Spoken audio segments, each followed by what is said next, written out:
I'm currently in Mexico on a family holiday, so I'm really sorry for the delay in getting the episode out to you guys. I had it all covered. RCB's got a new coach, WTC, points deduction, controversy.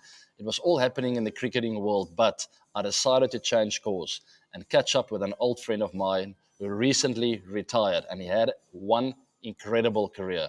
I hope you enjoy this week's episode of the 360 show presented by Fairplay.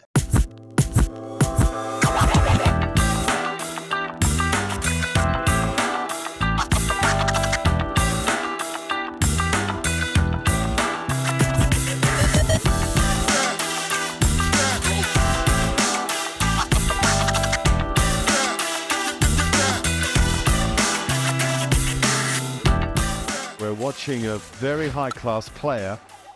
This is when you know AB de Villiers is at his best.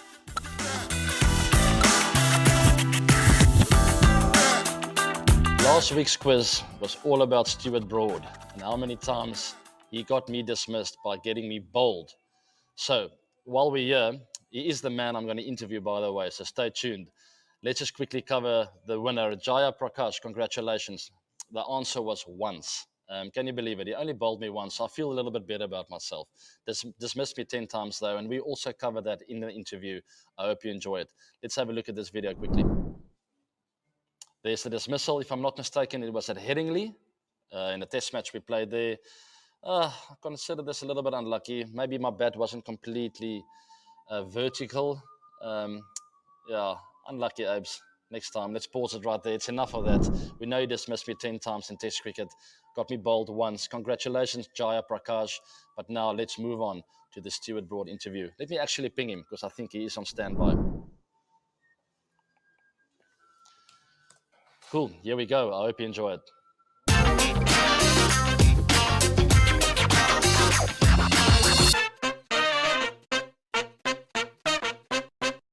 Broady, how are you, bud? Hey, B, how are you, mate? You're in Mexico. Are you on holiday? I am. It is. It's what is it now? It's 7:30 in the morning. Yeah, I've been running around trying to get a decent Wi-Fi connection. So you say your daughter's 9 months old? So it's a nice age. Just so smiley, and every time Molly and I walk in the room, she just beams with a great smile, and learning so much, like all the time. She's just. I mean, I'm my 37 now, so I left having children quite late because I knew that the travelling cricket just, it's not something I wanted, to be away so much with kids really young. And actually, one of the great delights of moving on from the playing side of the game is I'll be able to take her to sort of nursery and school more often rather than big, long tours through the winter. So yeah, it really changed your life, doesn't it? Massively, huge positives, and then obviously your time gets stripped away from you slightly. But it's really cool. But let's get to the business in Broady. I know you don't have a lot of time. You're a wanted man. Talking about careers, congrats. I mean, I did send you a message. Dale, Stan, and I actually had a giggle last week. We were chatting on the show, and we both said that the minute or the day you arrived on the scene, we both thought okay, he's handy bowler, but there's nothing really, special, still something standing out. And 5 years later, I played against you and I realized, okay, hold on, I'm up against a different beast here. And you just kept going like that year in year. You sort of just got better. Congrats on an amazing career. Are you chuffed? Do you feel relieved? What are the thoughts?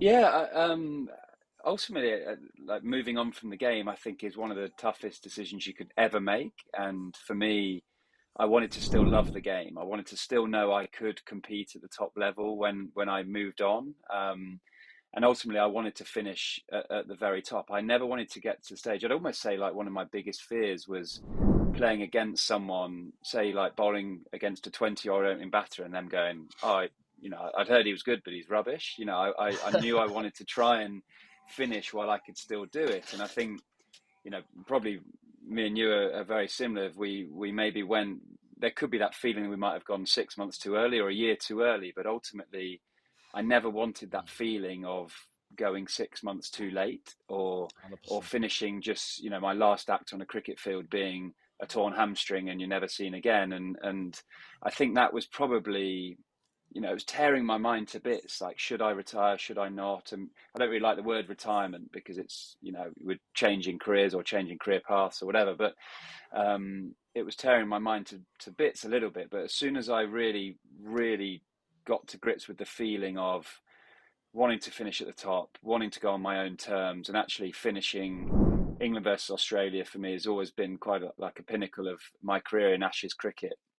Try and finish in that way, and I'd never have dreamt it could have ended up the fairy tale it did by actually taking a wicket with the final ball to win a Test match. I've always said the greatest wickets you can take are the ones that win a Test match, and to have that as my last ever ball was really cool. And it probably hasn't sunk in. I don't know if you felt the same. It probably hasn't sunk in yet. It's only 10 days since. I probably haven't sort of sat down and gone, oh my, like, I'm never going to bowl again. I probably haven't had that yet, but I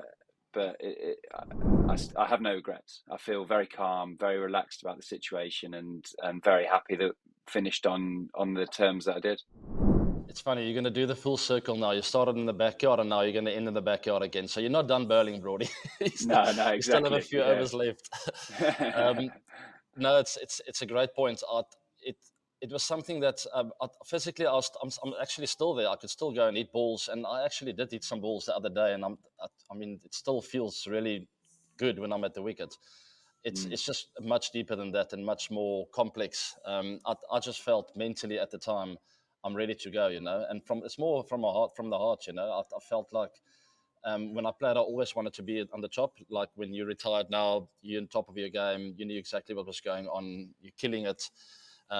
More than 600 Test wickets. I mean, it's insane.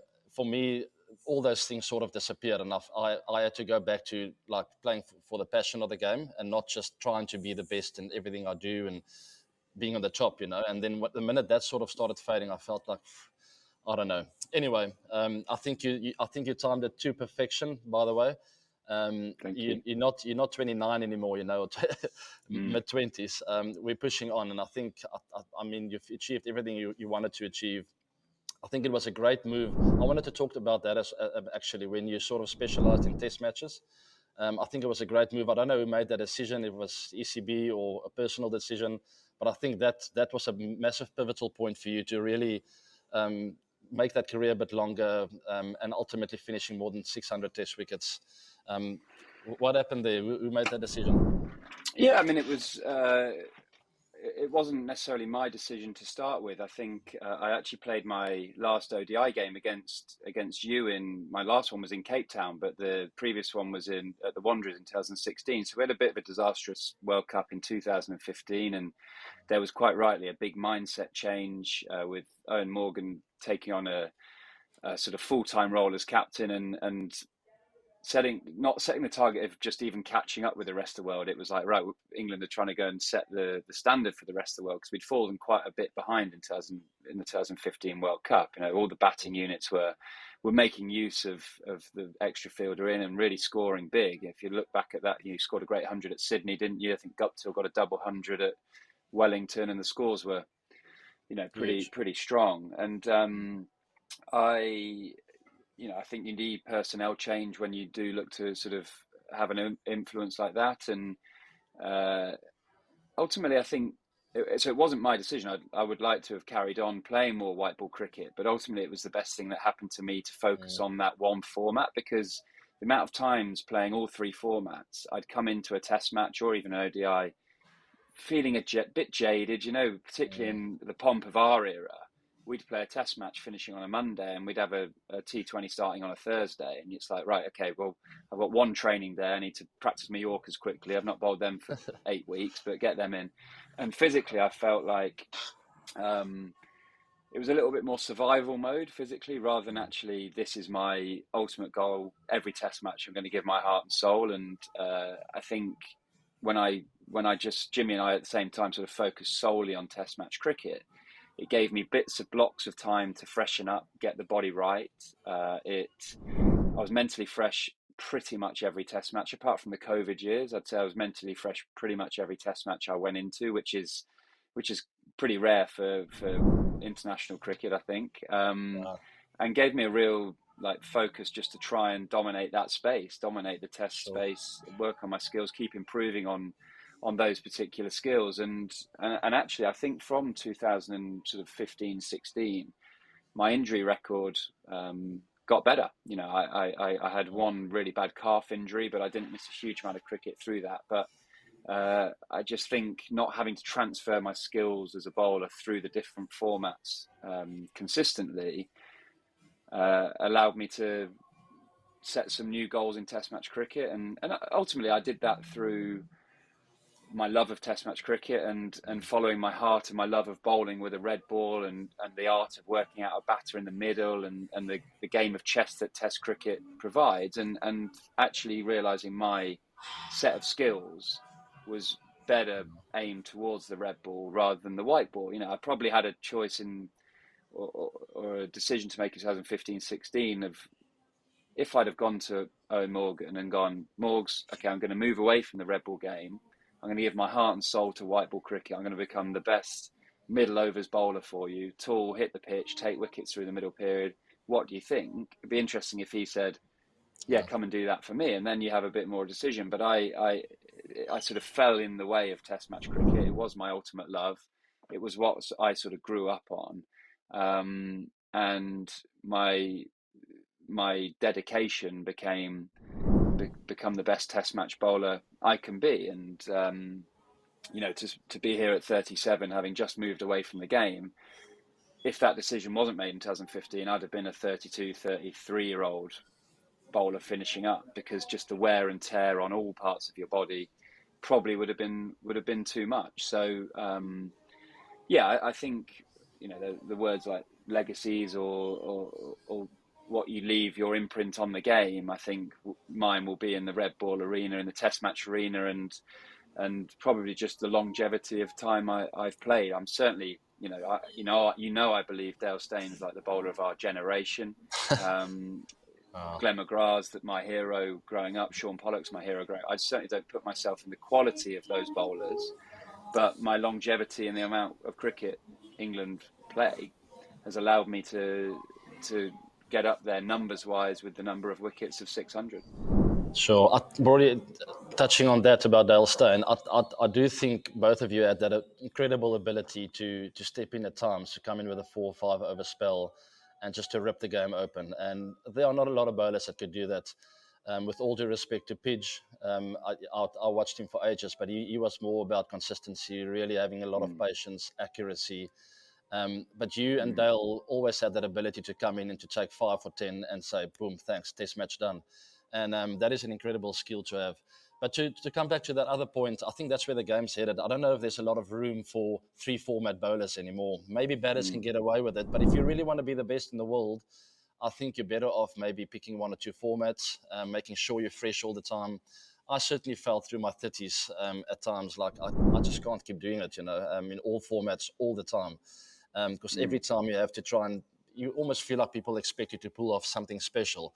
And you can't do that day in and day out. And I think the move you made, yes, maybe winning that World Cup with Morgs and the team would have been amazing, but Test matches and Test cricket is the ultimate form of the game. We know that. And if I had to pick towards the back end of my career, it would definitely have been Test cricket above anything else for South Africa. Obviously, I ended with the IPL and all of that, but you hit the nail on the head. Anyway, your love for the Ashes obviously started with your dad. I think you didn't watch a lot of him play because you were only born in that incredible Ashes win. I think your dad scored like 300s in that series. Yeah, I was 6 months old. Yeah, when he got 300s. Yeah, that's unbelievable. Is that where the love came from? And where in the world did you decide to be a bowler? Or maybe did your dad miss a trick by thinking he was a batter?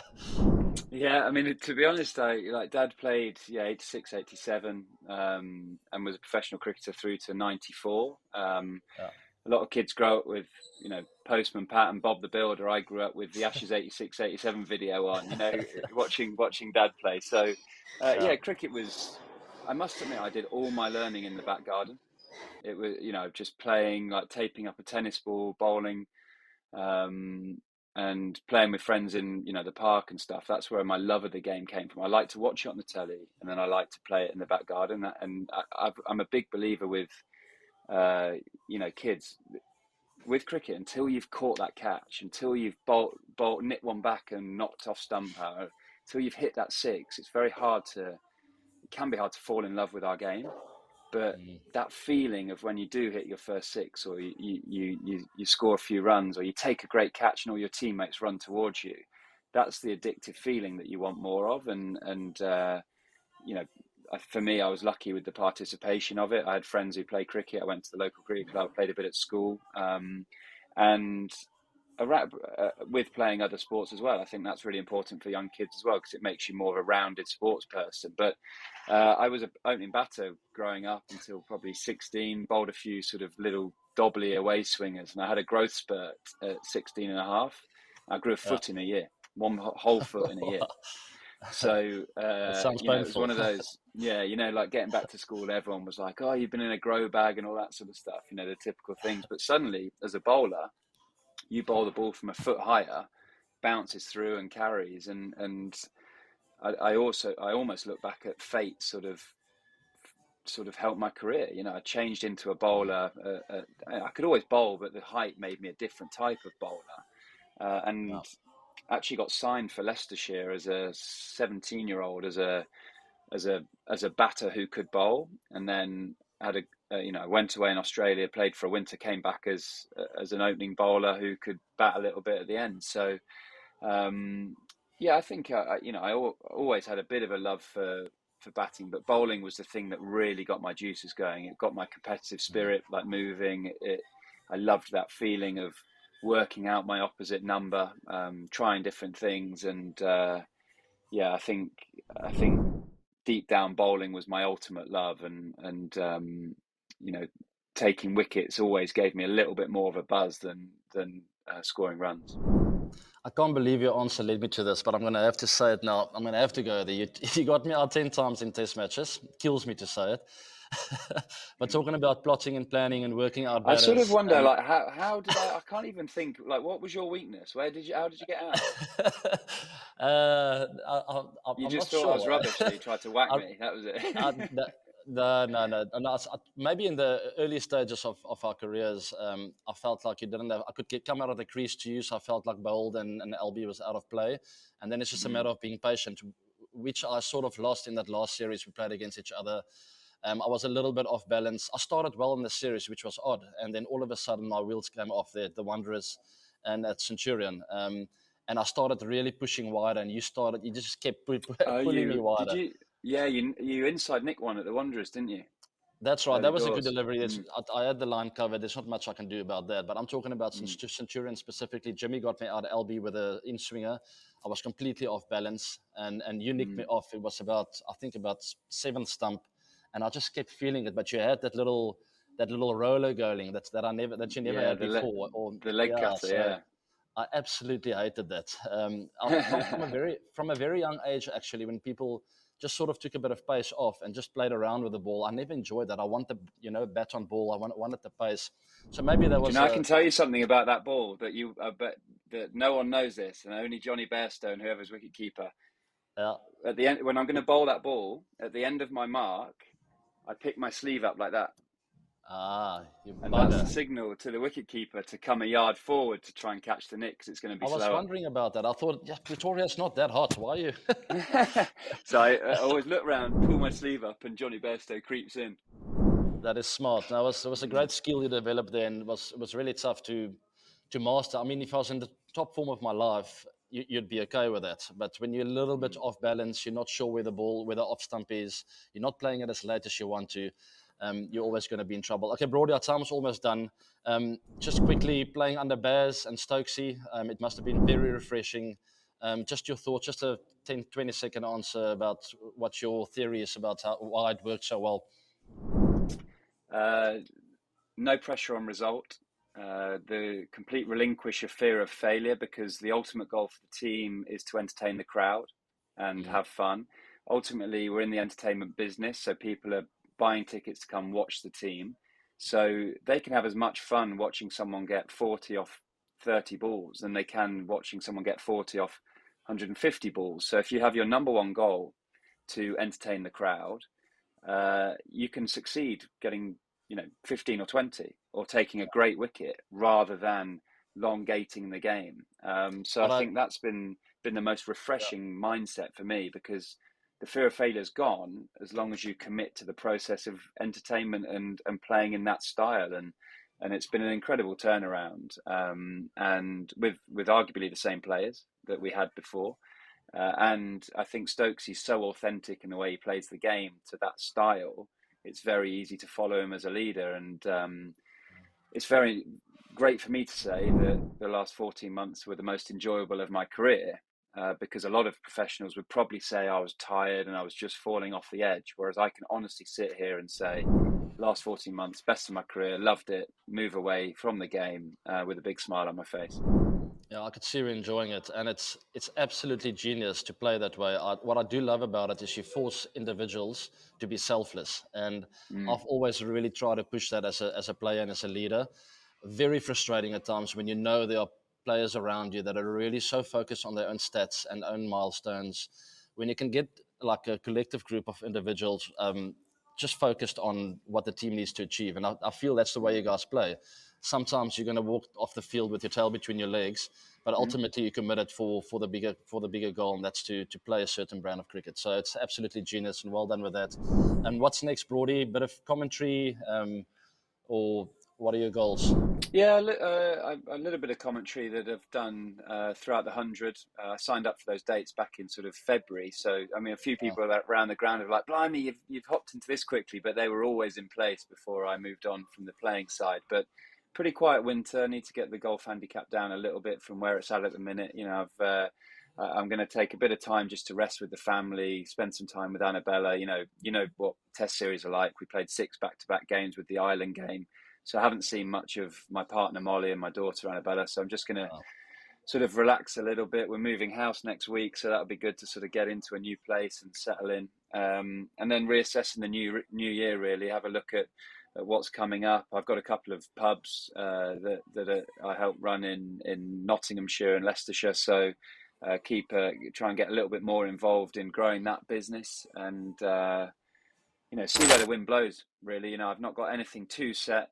But I do see it as a career change rather than a retirement. I'm keen to keep moving, keen to learn and enjoy different skills, and I definitely want to put some of the skills I've learned through a long career playing cricket into use elsewhere. I got some really good advice from someone when I retired, because of the competitive nature of cricket and being in that mold for so long. You immediately want to get off your bike and just keep going, and like, what's the next challenge? Where do we go? And he just said, listen, just take your time. Even if it takes a year or 2 or 3, it doesn't matter. Just try and find a next passion and not try and prove to people that you are all of a sudden successful in another industry, So the food for thought, and I thought it was really good advice. I sort of settled me down, started breathing normally again, and all of that. And by the way, moving house is quite a stressful thing to do, so take it easy and good luck with that. Last but not least, Premier League coming up. Who's your top 4 picks? Nottingham Forest maybe to win the league this year? Yeah, that would be going with my heart, not my head. Yeah, but I think Forest will be in the Premier League next season. I think we'll survive the drop. It was close last year, but I think we'll survive the drop. But hard to look past Man City. If I'm picking the Champions League spots again, I think Man City, Liverpool will be up there. Arsenal and Man United. I think Newcastle might drop out the top 4 this year because they've got Champions League this year. And when you add that extra tournament onto your calendar, it takes a bit of strain out of your squad. So I think the big 4. Chelsea are, always there and thereabouts, but they had a really tough year last year. So I think they'll take a bit of time to rebuild. So Man City, Liverpool. No. Are you a Spurs fan? Have I upset you there? No, man. I'm a United fan. No, I think Harry Kane's going to Bayern, isn't he? I think that's the news coming out today. So I think it's going to be in order. I think it'll be Man City, Man United, because I'm being kind to you, Liverpool, Arsenal. Fair enough.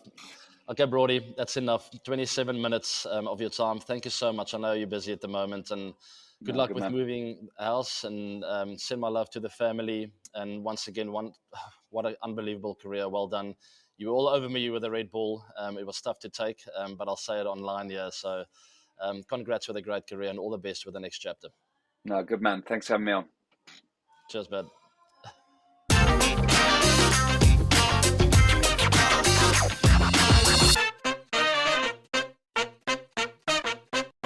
What a wonderful chat with Stuart Broad. He's a much nicer guy off the field than on the field, let me tell you. Make no mistake about that.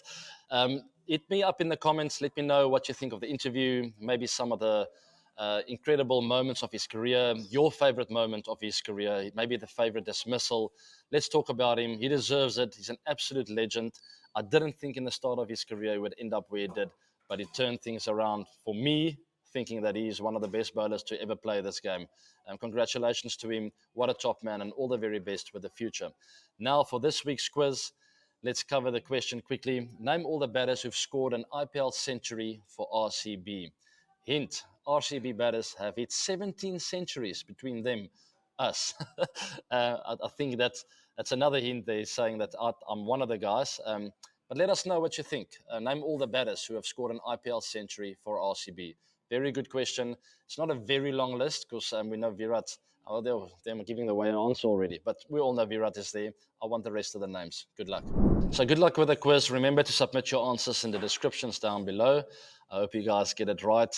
So not a very long list, but I'm pretty sure you'll be okay.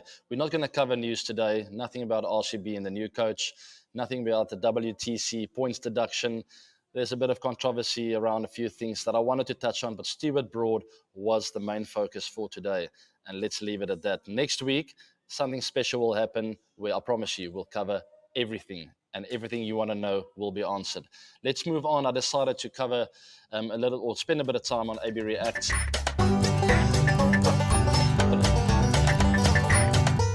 I love this.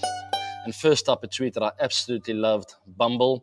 Just a quick story about this guy. When I was about 19, he came up to me and said, "Son, you have something really special." That sort of made me really feel good. I was on an S02E06 tour in England, and not long after that, I played my first test match in England. There was a big controversial moment in my career at Headingley where I claimed a catch that dropped short, and he was once again the guy that interviewed me that evening. And really boosted me, made me feel better because the crowd was booing me and I was really scared. But he always had a great sense of humor. The times that I saw him, and I mean, this just puts the cherry on the cake. This is exactly what it's like. I love this. Look at Nick Knight's reaction. He's like, "What's going on here? We're supposed to be doing an interview."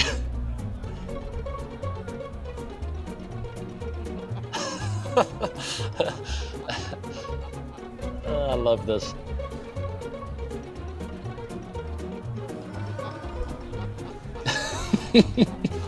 And this one, it's not a double step, it's a triple step. Boom. Look back. Oh, keeper's got it. Bails off. I'm out of here. David Lloyd, great sense of humor. And I love it when people can make a bit of fun in life and see the light side of it. Let's move on to the next one then. This one is of Harsha. And I've been wanting to discuss this for ages. He said that he's puzzled by the discussion around Tilak Varma. Ultimately, I'm not going to read the whole thing. You can go through it. But what he's saying is people put too much emphasis on stats, on milestones, on 50s, 100s. And I know you heard it in the Stuart Broad interview. Bazball is all about individuals playing selfless cricket and committing to a goal. It doesn't matter if you get 50 or 100 or 150 or 200. Who cares if you get 5 or 10 wickets? But who will care is your teammate next to you that knows that you played for the team. You got the 2 important wickets of the day. Yes, your name will not be on a board, but you committed to a game plan. You got the 2 important wickets, which ultimately contributed in your team winning the test match or the game or the ODI, whatever the case may be. It's been bothering me for ages. And commentators are guilty of this. They push it. Yes, I saw one of the comments, people saying, yeah, but Harsha is saying, like, 350s in a row for this guy now. He doesn't mean it like that. I love this tweet. Think about it. It's not about stats and it's not about milestones. It's about players who are committed to play for the team. I love it. And there you see my tweet. Finally, someone says it. Let's move on. There's my reaction to what Sudeep Chaudhary said there. Had a bit of a go at Harsha there, and then ultimately I came up for Harsha, saying people should be saying that's the third time in a row under pressure that he's played a significant hand to increase his team's chances of winning the game. That's exactly what I said. Now, it doesn't matter what he gets, 30, 60, 80. Was there pressure on him? Yes. Did he commit to the team, or was he more important as an individual? He committed to the team. When he walks off into the change room, I'll give him a mark and say, man, now that was a good knock, or well bowled there, because you didn't play for yourself. And that is the cricketers that I rate the most and the highest of them all. So I hope you enjoyed that tweet. Sorry, there's a lot of movement here in Mexico, so I'll just making sure that I'm not getting too much criticism from the side here, what I'm saying. Luckily, there's not a lot of cricket fans here. One or two, I did see a couple on Twitter. There's a couple of cricket fans here. Hopefully, I can catch up with them. Let's move on then. And wow, this is a big announcement. I played under this guy, Dan Vittori. I played with him, I played against him, I played under him. That's quite interesting. With him, against him, and under him. Dan is going to be the Sunrisers Hyderabad coach. He was the RCB coach a few years back when I was playing under him. What an incredible human being, fantastic guy. He's always got the players' best interest at heart, and that's the kind of coach you want. Expect a good season from the Sunrisers. They've got a young team, and I think Dan is the perfect man to take them forward. The next one then, Rasmus Højlund signs for Man United. We heard Stuart Broad and I talking about the Premier League, and this is a really good signing for United. Very talented player. We see his childhood picture there next to him. I think he looks exactly the same still, which is quite funny. But what a great signing for United, and hopefully we'll see United winning the league this year. And I hope you guys enjoy what I'm saying, and I hope you agree with me. Put your comments in the descriptions box and let me know who you support in the Premier League. Let's move on then. Oh my goodness, sorry. I skipped that. I'm back.